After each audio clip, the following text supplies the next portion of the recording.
consideramos, Rocío y yo, importantísimo porque, bueno, también desde el Observatorio de Propiedad, ¿no? Se dice libertad, pero lo hemos considerado muy importante porque son temas álgidos, son temas que a veces no le gusta a la gente hablar, a veces consideran que como estamos en un momento un poco más tranquilo en Venezuela y siempre hay que hablar porque el problema sigue y persiste. Esas son las características de los regímenes totalitarios. Te dejan descansar un momento, un rato, y luego vuelve otra vez el problema, vuelve otra vez la asfixia, y la asfixia viene por lo económico. Y eso ha ocurrido porque porque no hay la intención de tomar las medidas de fondo que solucionen el problema. El año pasado te teníamos a ti presentando tu libro sobre la propiedad, el cual tuve el honor de prologar, y es porque se trata, todos estos libros, que además tú eres un escritor muy prolífico, muestra una línea de investigación que refleja tu preocupación por los problemas de América Latina. Venezuela creo que está en el punto más álgido de todo, es como que la más evidente, pero creo que lamentablemente Argentina le sigue muy cerca. Tal vez no tendrán ustedes el discurso violento que nosotros habíamos tenido años, pero creo que más todos están presentes lamentablemente en Argentina, ¿no? Queríamos iniciar este ciclo con las reflexiones de tu libro, que por demás es súper interesante, es súper necesario, y a muchas personas todavía les genera como que, pero la inflación todavía es un delito, algo así como que les suena como que no te parece, como que no, se le fue la mano a los gobernantes en la situación tan precaria en la que nos han dejado. Bueno, muchas gracias, Andrea, por un gusto, como siempre, estar en contacto con ustedes, con CEDICE, al que una institución que tengo. Y bueno, justamente este último libro, luego de venir tratando temas vinculados con la propiedad, incluso lo que hemos escrito juntos durante los últimos 2 o 3 años, me pareció importante justamente para no tratar el tema de la responsabilidad. Como vos decías, mucho se ha discutido, sobre todo entre los economistas, cuáles son las causas de la inflación. De hecho, el oro terminó decantando los metales preciosos y fundamentalmente el oro como moneda por una cuestión de mercado, no porque fuera impuesto por ninguna autoridad. Los gobiernos en general intervinieron sobre la moneda que no podían manejar, pero de pronto a través de la acuñación los gobernantes le quitaban un poco de metal a las monedas para incrementar la cantidad. Esos fueron los orígenes de la inflación, y desde el emperador Diocleciano para aquí, pasando por Felipe II en España, ¿no?, que tuvo su enfrentamiento con Juan de Mariana por este tema. A lo largo de la historia, los gobernantes, mientras rigió el patrón oro, trataban de alguna manera, quitarle metal a las monedas. Luego, a través de la suspensión de la convertibilidad, los billetes representaban el oro y los gobiernos, por distintos motivos, decidieron suspender la convertibilidad y que circulen los billetes, y en ese proceso emitían un poco más de billetes para pagar sus deudas, hasta que directamente se eliminó la convertibilidad. El oro dejó de ser una mercancía que las personas elegían libre y voluntariamente, y pasó a ser un pedazo de papel emitido por el Estado, y al cual el Estado obliga a las personas a través del curso forzoso a utilizar para cancelar sus obligaciones, sus deudas. De modo que el Estado finalmente, en casi todo el mundo, monopoliza la producción de moneda. En la mayoría de los países le impone un curso forzoso, esto es, solo con mi moneda se pueden cancelar legalmente las obligaciones, y por lo tanto empezaron los problemas. La cantidad, al ser la moneda un pedazo de papel, en realidad la cantidad de moneda que circula es la que el gobierno decide que circule. Se intentaron establecer instituciones limitativas de esto, es decir, crear autoridades monetarias independientes del gobierno, como la Reserva Federal en Estados Unidos, que decidieran por motivos técnicos cuánto dinero tenía que circular, pero en la mayoría de los países eso no logró detener el avance del Estado. Y en definitiva, como ocurre con cualquier otro bien, esos billetes que son sobreemitidos por los gobiernos para pagar sus deudas, en definitiva pierden valor de cambio, porque como ocurriría con cualquier otro bien, ¿no? Si ustedes incrementan fuertemente la oferta de cualquier bien, su valor disminuye respecto de los demás. Y la inflación no es otra cosa que la pérdida del valor adquisitivo del dinero como consecuencia de incrementar la cantidad de dinero. Ahora, este proceso es pura y exclusivamente responsabilidad de los gobiernos. Los particulares no pueden emitir moneda de curso forzoso, monopólica, estatal, como la que emiten los gobiernos, y por lo tanto el único que puede emitir mayor cantidad de dinero es el gobierno. Y normalmente lo hace porque gasta más de lo que recauda, cuando se le acaba el dinero de los impuestos y no puede recurrir más al endeudamiento externo, entonces recurre a la emisión, y la emisión, en definitiva, supone como si alguien les metiera la mano en el bolsillo sin que ustedes se dieran cuenta y les sacaran parte del dinero que ustedes tienen en el bolsillo. Ese dinero que ustedes tienen en su poder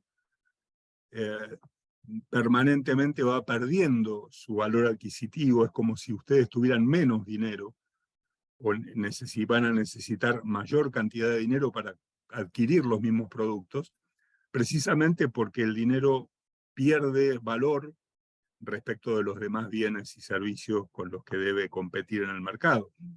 De modo que por ahí después podemos avanzar en algunos aspectos, pero para hacer una primera aproximación al problema de por qué debería ser un delito la inflación, lo que tenemos es que precisamente el Estado, el gobierno, deliberadamente establece una moneda monopólica de curso forzoso, que no es un bien, sino que son pedazos de papel, que emite indiscriminadamente y a través de la emisión le va quitando valor adquisitivo a esa moneda, y por lo tanto, de algún modo está violando la propiedad de todas las personas, porque en realidad perjudica de una manera indiscriminada a todos los que tienen dinero y tienen que usar dinero para pagar sus deudas, y fundamentalmente empieza perjudicando a los que menos tienen, que son los que necesitan usar ese dinero para cubrir sus necesidades básicas.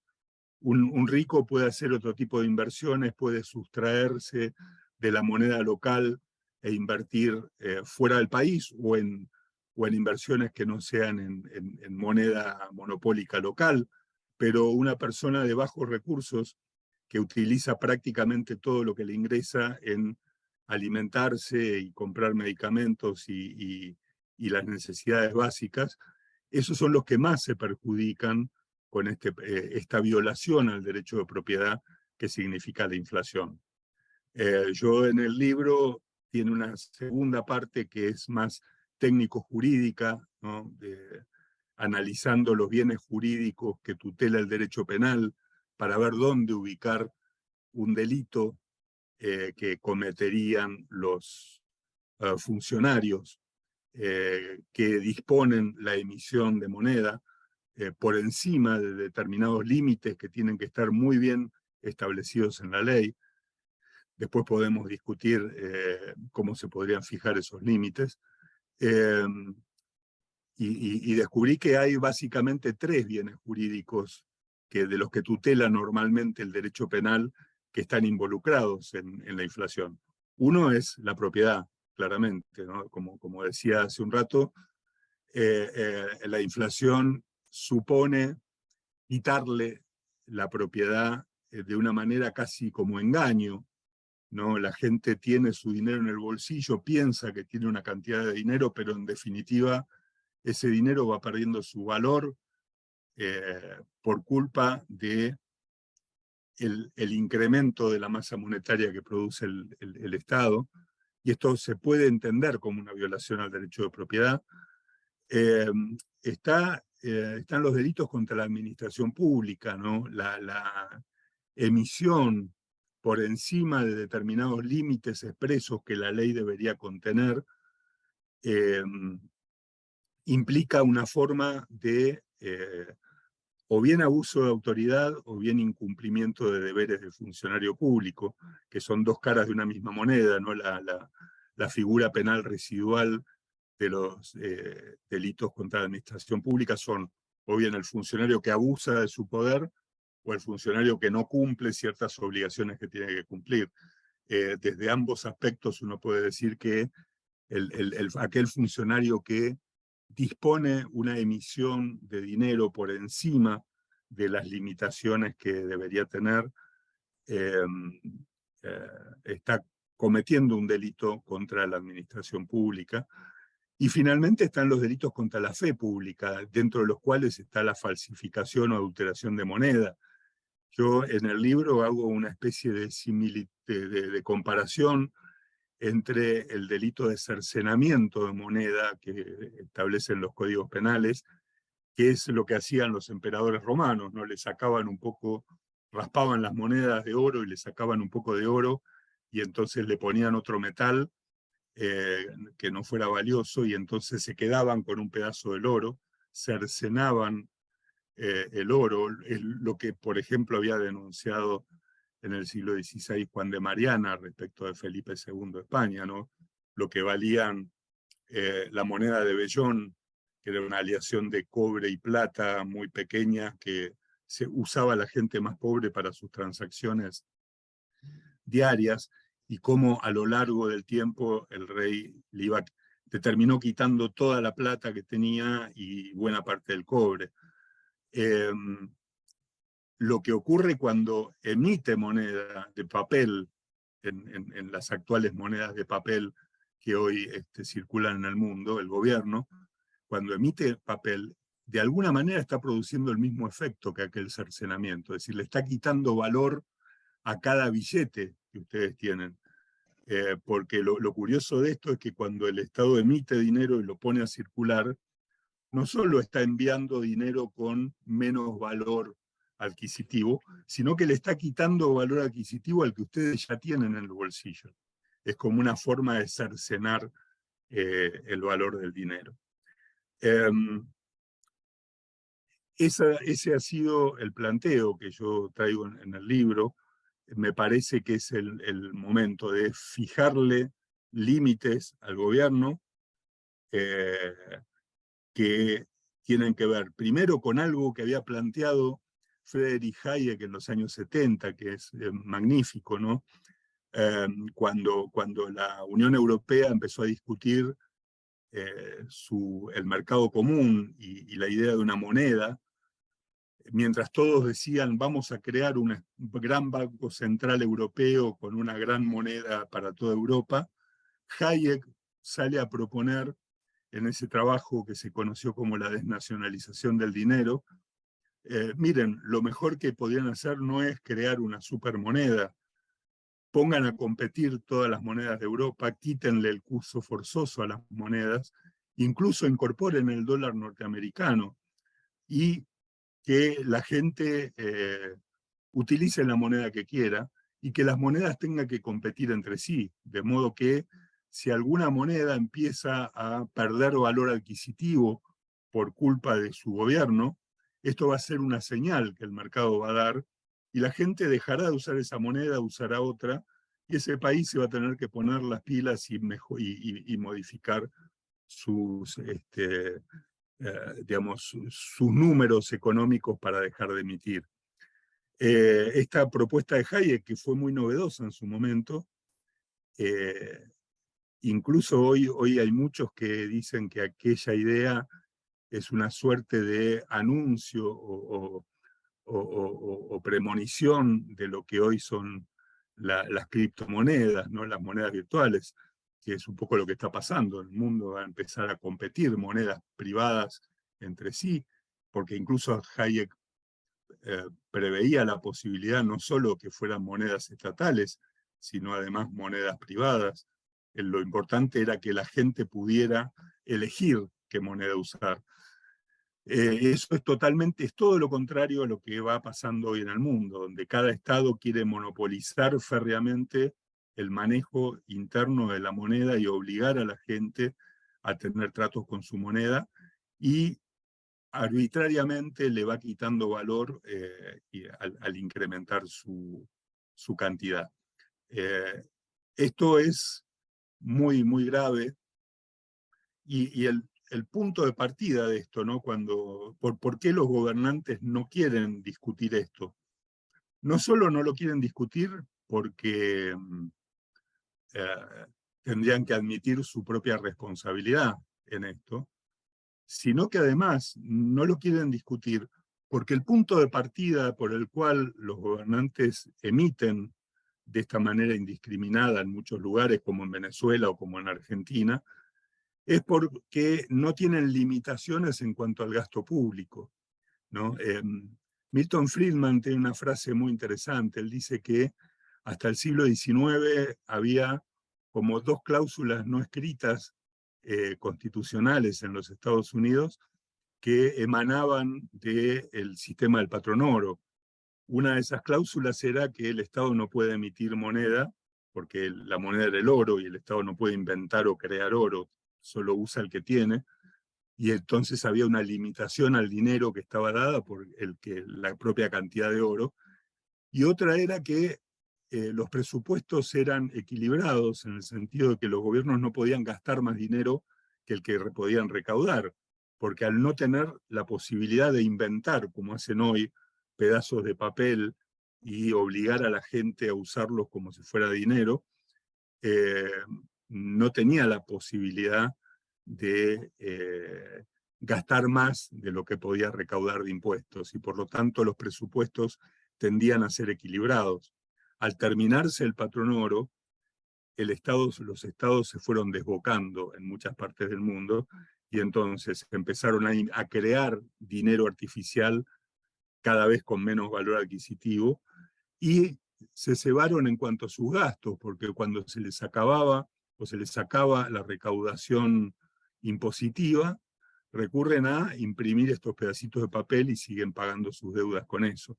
Entonces él proponía crear 2 cláusulas limitativas, como al modo de enmiendas, en la Constitución norteamericana, para justamente ponerle límites al gobierno en cuanto a la necesidad de presupuestos equilibrados y la necesidad de no emitir mayor cantidad de dinero de cierto límite.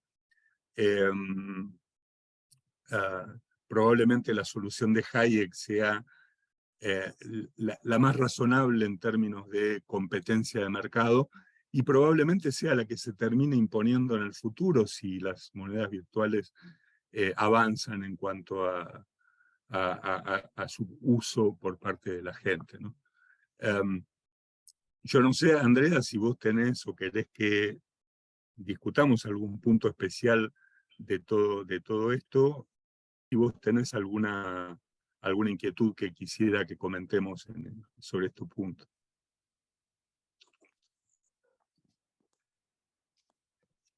Sí, Ricardo, ya va. Ajá. ¿Me escuchas?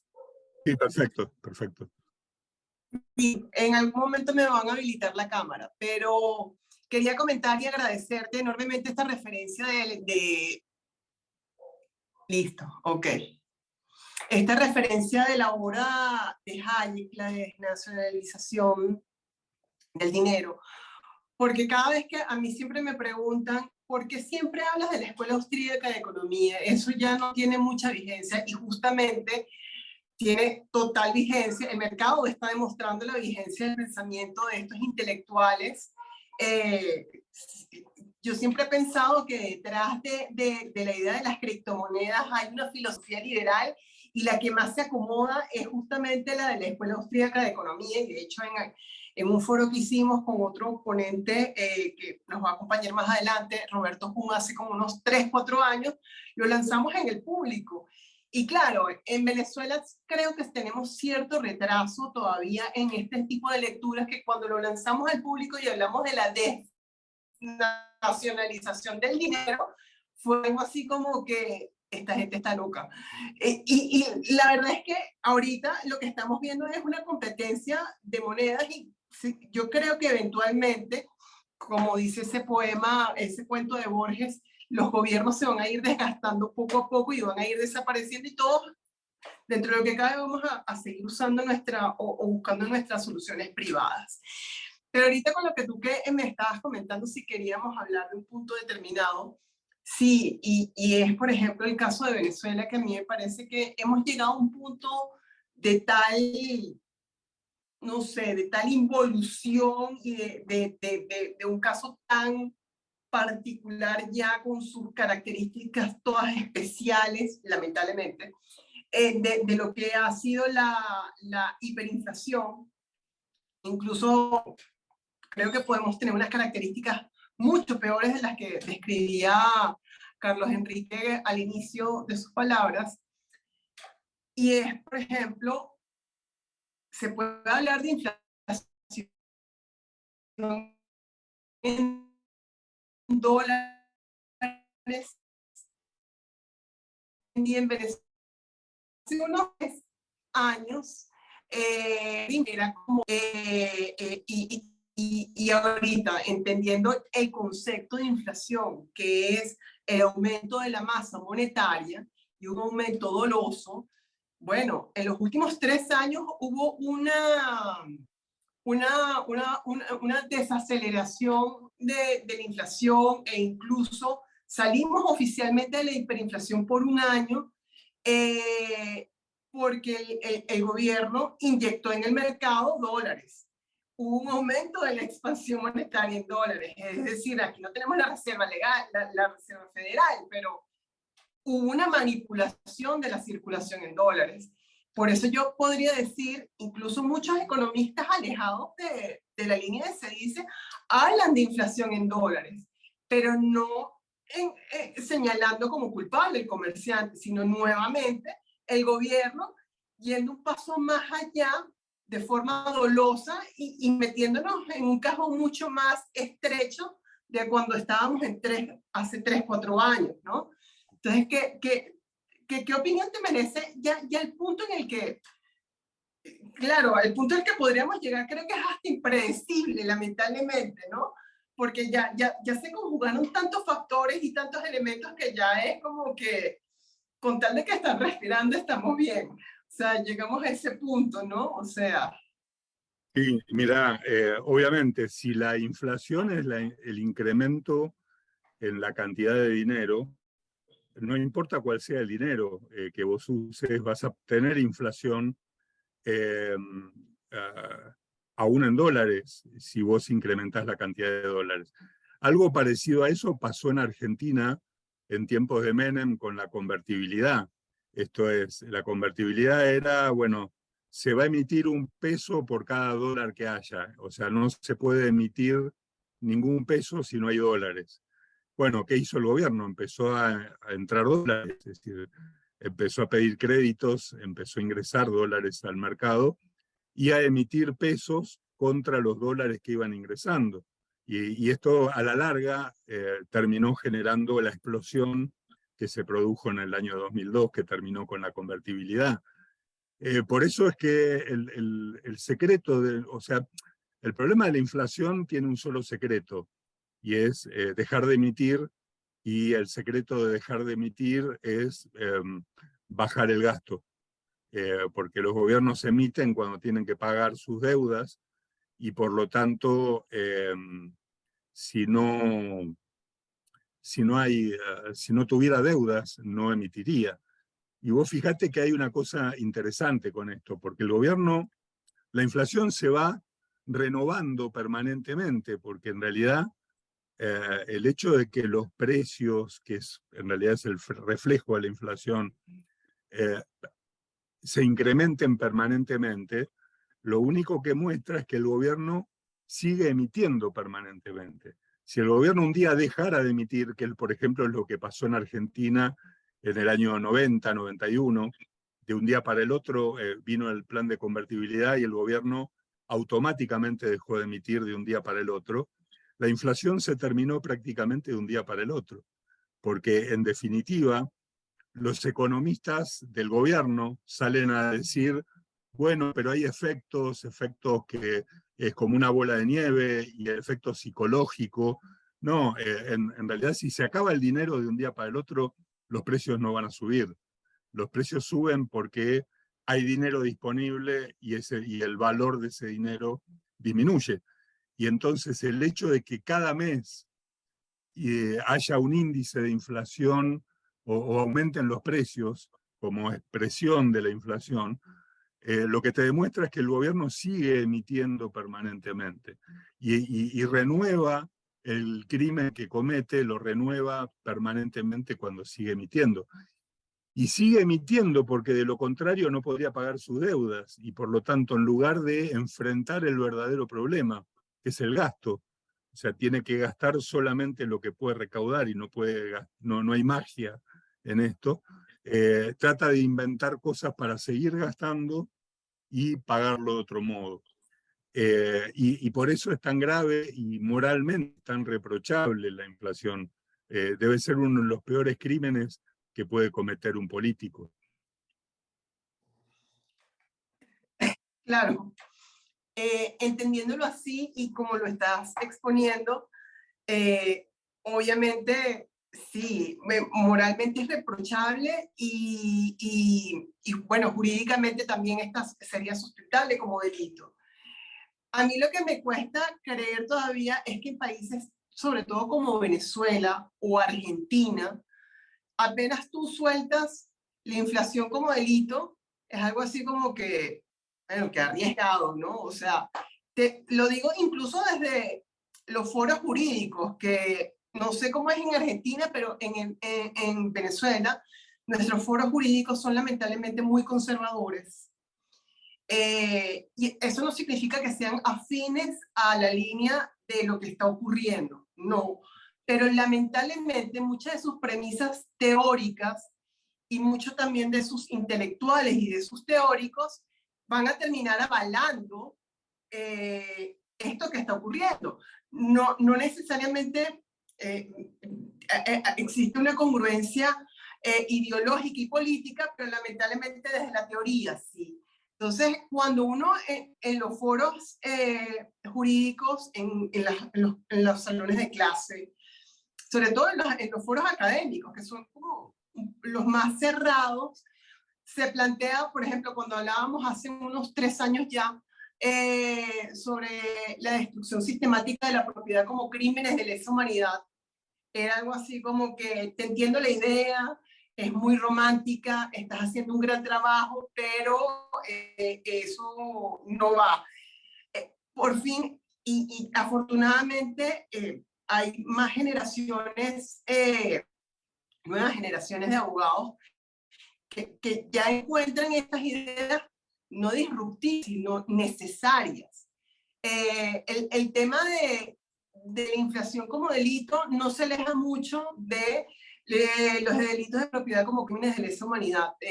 Me parece que es como algo más específico de estos grandes temas que siempre nos han preocupado, pero que incluso también, o sea, la contracultural es qué difícil es hacer ver que justamente es uno de los delitos que más deslesnables desde el punto de vista moral y jurídico que a un corrupto, ¿no? Que a un político. Sí, a ver, Entonces, culturalmente me parece que como Venezuela y Argentina, esto aquí en Venezuela pareciera ser como que qué disruptivo es. Eh, no sé si también en Argentina y en otros países, porque tú también eres profesor invitado ahorita en Guatemala. ¿Qué te parece América Latina? O sea, este es un trabajo de hormiguita y tal vez no es un trabajo de hormiguita en el que vayamos a ver un resultado, sino simple y llanamente forma parte de nuestro proyecto de vida. Nosotros como individuos somos felices, por así decirlo, haciendo esto, pero se va a traducir en algo como país. ¿Tú cómo lo sientes? Tú que tienes el pulso de América Latina, ¿cómo sientes estos temas? mira, hay dos o tres cosas ahí. Por un lado, los paradigmas cambian y la tecnología ayuda mucho a que cambien los paradigmas. En el siglo XIX, una de las funciones esenciales del gobierno era encargarse de distribuir correspondencia. Lo dice la Constitución. En Argentina hay dos cláusulas constitucionales sobre la obligación del Estado a tener el monopolio de las postas de correo en el siglo XIX. Había una ley monopólica postal. Nadie que no sea el Estado puede distribuir correspondencia en Argentina, que se derogó en 1990. Hoy, si agarrás un chico de 20 años y le decís que el Estado tiene que tener el monopolio de la correspondencia, se te ríe en la cara, porque tiene miles de formas, incluso gratuitas, de enviar y recibir correspondencia con todo el mundo y está conectado permanentemente al mundo. La tecnología y los paradigmas van cambiando. Recuerdo George Washington como presidente de Estados Unidos le dedicó prácticamente un discurso inaugural de las sesiones legislativas completo para explicarle al Congreso la necesidad de una ley de monopolio fiscal, de postal. Y la respuesta, años después, de Lysander Spooner, uno de los grandes anarcocapitalistas americanos, fue crear una empresa de correos privados para competir con el gobierno en pleno siglo XIX. De modo que a lo mejor dentro de 50 años o dentro de un siglo nos estaremos riendo de cuando el mundo tenía monopolios de monedas y vamos a decir, bueno, esa era una estupidez, ¿cómo no se terminó antes con eso? Y por eso mi reconocimiento tanto a Hayek.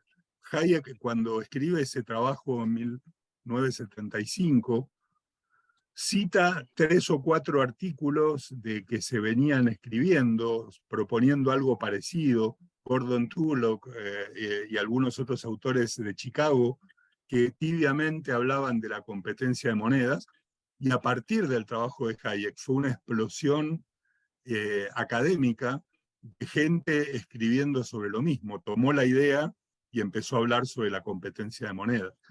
De modo que, por un lado, yo creo que hay ciertos cambios que son inevitables y que se van a producir independientemente de los gobiernos. En segundo lugar, creo que la gente que padece los problemas del monopolio estatal y de la inflación se da cuenta. O sea, en Argentina, después de la hiperinflación de los 80s, durante muchos años la gente tuvo muy claro que la inflación era producto de la emisión y que el gobierno emitía para pagar el gasto, y por lo tanto había que mantener el gasto bajo.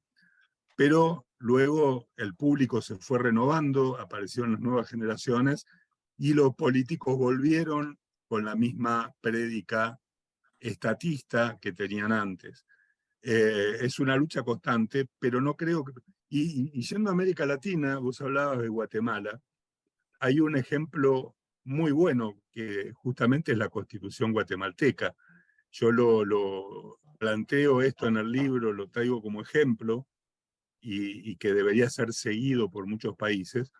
El Banco Central de Guatemala tiene prohibido por la Constitución financiar los gastos del gobierno. No le puede prestar dinero al gobierno para pagar sus gastos, ni puede comprar bonos del gobierno. Esto es, el Banco Central tiene prohibido cualquier financiamiento del gasto público. y esto hizo que en Guatemala durante 30 años no tuvieran inflación y que el precio del dólar sea el mismo hoy que hace 30 años. Y vos fíjate que esa cláusula de la Constitución tiene un agregado que dice, excepto en situaciones de catástrofe y a través de una ley que dicta el Congreso. Obviamente los diputados que venían, los políticos venían pidiendo a gritos que el Estado les dé, con ustedes miren todas las reservas que tienen en el banco y nosotros que queremos ayudar a los pobres no tenemos plata, aprovecharon el COVID para dictar una ley de emergencia y hacer que se emita dinero para sostener los gastos. Y hoy en Guatemala están asustados porque creció la inflación. Algo que no habían tenido en 30 años, lo están teniendo por culpa de eso y ya lo están tratando de resolver. Ahora, a lo que voy es que hubo un iluminado en aquel momento que fue Manuel Ayau, que logró poner en la Constitución de Guatemala una cláusula limitativa parecida a la que plantea Friedman, y dio muy buen resultado. Eso se podría copiar en el resto de los países del mundo, de América Latina. Lo que pasa es que no vas a encontrar políticos que quieran firmar eso porque es como quitarles la posibilidad de disponer de dinero para gastar en lo que quieran. Pero se puede hacer, se puede hacer. Y sobre todo mostrarle a la gente que le están robando, lisa y llanamente. La inflación es un claro delito contra la propiedad. Sí, no, totalmente. Y gracias por esos ejemplos y que son tan cercanos y por lo menos dan una visión más optimista respecto de a veces el pesimismo que uno lo embarga aquí en Venezuela. Tenemos preguntas. Voy a leerte algunas. Esta es una pregunta relativamente sencilla, se ve que es una persona que está como iniciando dentro de lo que es la Escuela Austríaca de Economía. Me gustaría saber las distintas definiciones de inflación y dónde los autores han dado esas definiciones, como Hayek, Mises, Rothbard, para poder buscar mejor las fuentes y las citas, ¿no? Sí. Luego,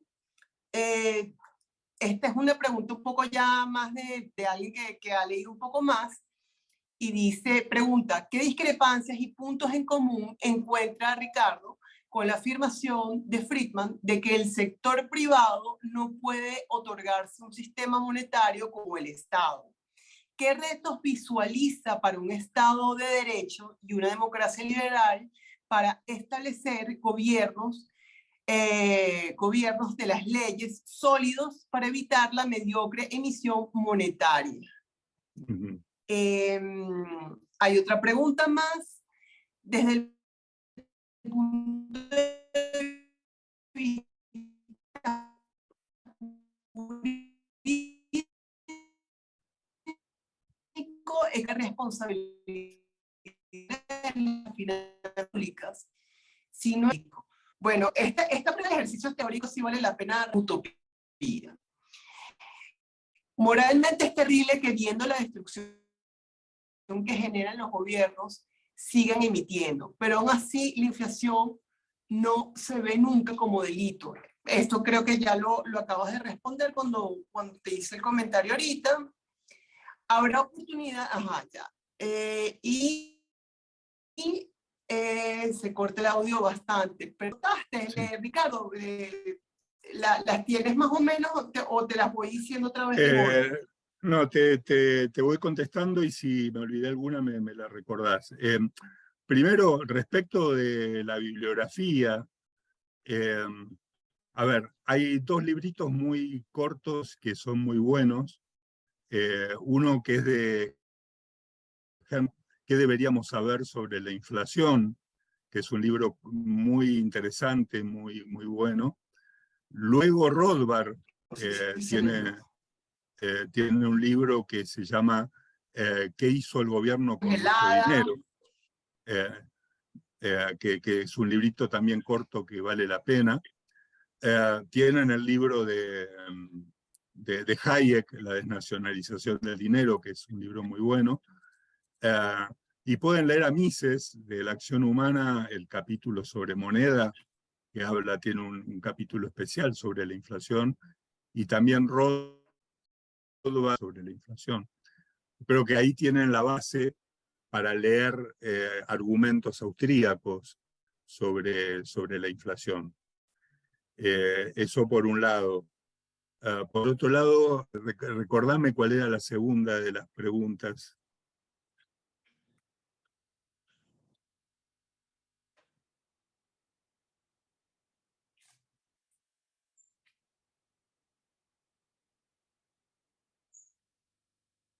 ¿Tenés ahí? Sí, la otra pregunta era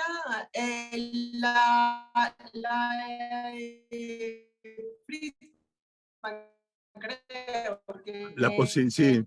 era sobre los retos que se un gobierno para instaurar una democracia liberal o caer en esa mediocre emisión monetaria. Sí, se escucha muy mal. No sé si ustedes me escucharán bien a mí, pero se corta muchísimo. Sí, recuerdo un poco el tema de la creación privada de dinero y esta idea de Friedman de que eso sería complicado. Yo creo que la teoría económica ha evolucionado en los últimos 50 años bastante, y yo creo que el trabajo de Hayek ayudó mucho. Creo que la solución hoy por hoy pasa por la competencia de monedas y la competencia de monedas privadas, fundamentalmente. Creo que la tecnología finalmente va a permitir que estas criptomonedas que uno compra libremente empiecen a circular y finalmente se impongan. El problema es que ese día el Estado va a querer regular las criptomonedas y ahí vamos a tener una gran discusión jurídica en este punto, ¿verdad?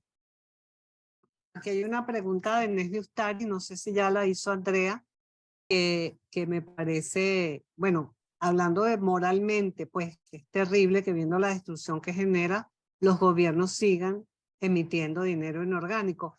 ¿Cómo evitar esto en los gobiernos? Porque es uno de los temas más clave para, bueno, sociedades inflacionarias e hiperinflacionarias como Venezuela en este momento, ¿no? Entonces, Sí. ¿cómo hacer comprender que esto es inmoral totalmente y que lo que crea es pobreza para el bolsillo y para el bolsillo y para la vida de los ciudadanos, ¿no? Bueno, la inmoralidad se advierte cuando uno comprende en qué consiste la inflación. Yo creo que el siguiente paso a la inmoralidad es convertirlo en delito. Justamente la idea es discutir en el Congreso si el funcionario que emite, a ver, para poner esto yo lo desarrollo en el libro, ¿no? Pero básicamente, ¿cuál debería ser el límite a la facultad de emisión de los gobiernos? Friedman propone Friedman decía hasta el 3% de la masa monetaria por año, no más de eso, entre un 3 y un 5 se podría emitir, calculando que el Producto Bruto de la sociedad en Estados Unidos podía crecer a un 3 al 5% por año, y como el dinero representa la cantidad de bienes y servicios, bueno, si se incrementa la cantidad de riqueza, incrementamos en una misma proporción la cantidad de dinero. Entonces Friedman, para hacerlo más sencillo, dice, pongámosle un número, entre el 3 y el 5% por año, más de eso no pueden emitir. Uno podría decir, bueno, por ahí más exacto sería hacer el cálculo del crecimiento del PBI y poner como límite el crecimiento del PBI del año anterior. Pero bueno, un límite de ese tipo debería estar contenido en la ley. Cuando el funcionario del Banco Central autoriza emitir mayor cantidad de dinero que ese límite, está violando la ley y está cometiendo un delito. Por lo pronto, como decía hoy, está cometiendo un abuso de autoridad o un incumplimiento de los deberes del funcionario público como norma residual. Pero la idea es que haya un tipo penal específico que le aplique una pena para el caso en que haga eso. Tanto al funcionario del Banco Central que dispone de la emisión del dinero, como al funcionario del Poder Ejecutivo o del organismo que sea, que recibe ese dinero a sabiendas de su origen espurio y lo pone a circular. Yo creo que ambos deberían responder. Y para responder al cuestionamiento de esta persona que me decía recién Rocío, cuando el funcionario del Banco Central sepa que puede ir a la cárcel si viola una ley muy específica y muy clara que le prohíbe emitir más de determinada cantidad, sus incentivos cambian.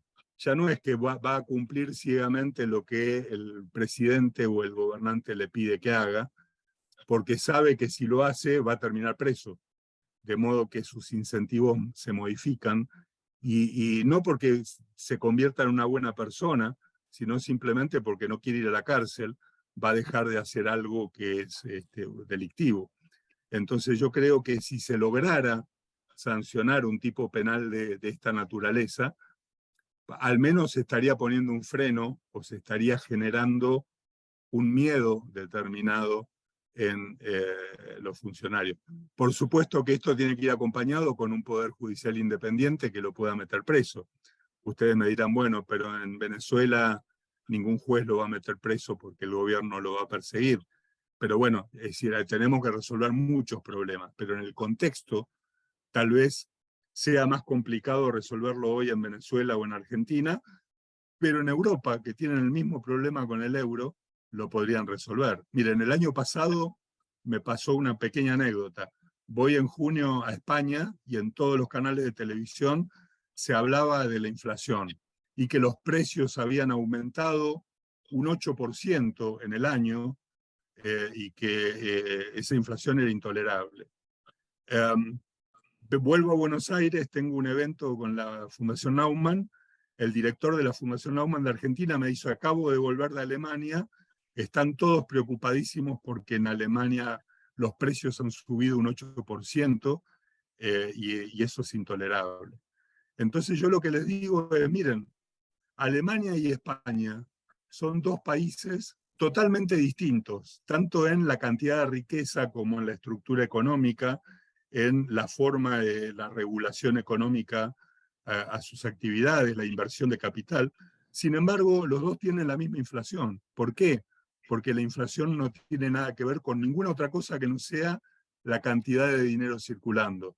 Y la cantidad de dinero que circula en España o en Alemania es la misma, es el euro que lo emite un banco central. Entonces, si ese banco central emitió un 8% más de dinero, los precios a la larga van a terminar subiendo un 8%. Y eso, fíjense qué demostración de lo que es verdaderamente la inflación.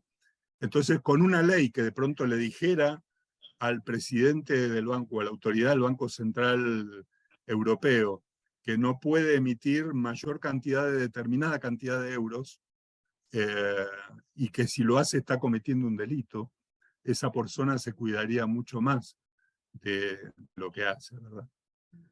Por eso es que este tipo de normas penales pueden ayudar. Es el motivo por el cual los políticos no van a querer sancionar una ley de este tipo. Pero bueno, hay que hacer la lucha y hay que plantear la discusión. Sí, es poner los temas sobre la mesa, que no se oiga disruptivo, sino que sea nuestra preocupación constante hasta que, bueno, sean las condiciones, pero estamos preparados cuando ocurran esas condiciones. Una última pregunta que tiene que ver con lo que habíamos venido hablando sobre las cripto, la moneda fiat, el dinero fiat, es esta. Creo que era una pregunta inevitable considerando el trabajo de Hayek que mencionaste. ¿Considera que las criptomonedas sustituirán a las monedas fiat o si coexistirán y en qué porcentaje? O si las criptomonedas se extinguirán y solo habrá monedas fiat como hasta hace nada que existía solamente el dinero fiat. Mirá, las criptomonedas son producto de la tecnología, o sea que hoy haya criptomonedas, en buena medida tiene que ver a que hoy existe la tecnología para crear el mecanismo que le da confianza, porque fundamentalmente cualquier cosa puede ser moneda mientras la gente confíe en eso y esté dispuesto a aceptarlo. Entonces, ¿por qué el Bitcoin fue aceptado?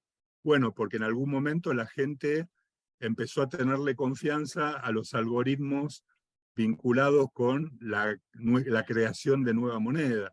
Pues todos saben que eso tiene un límite y por lo tanto no es como el funcionario del Banco Central que me va a inventar Bitcoin nuevos, sino que el propio algoritmo de creación le pone el propio límite al sistema. En la medida que aparezcan formas de monedas virtuales que sean confiables para la gente las va a seguir usando.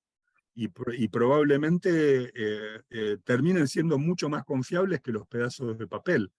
De modo que el problema con esto, y ustedes lo han vivido, es que cuando el gobierno te quiere crear su criptomoneda estatal y te llena tu computadora de bolívares virtuales que no valen nada. O sea, finalmente las criptomonedas se vinculan con una tecnología que puede ser bien o mal utilizada como toda tecnología.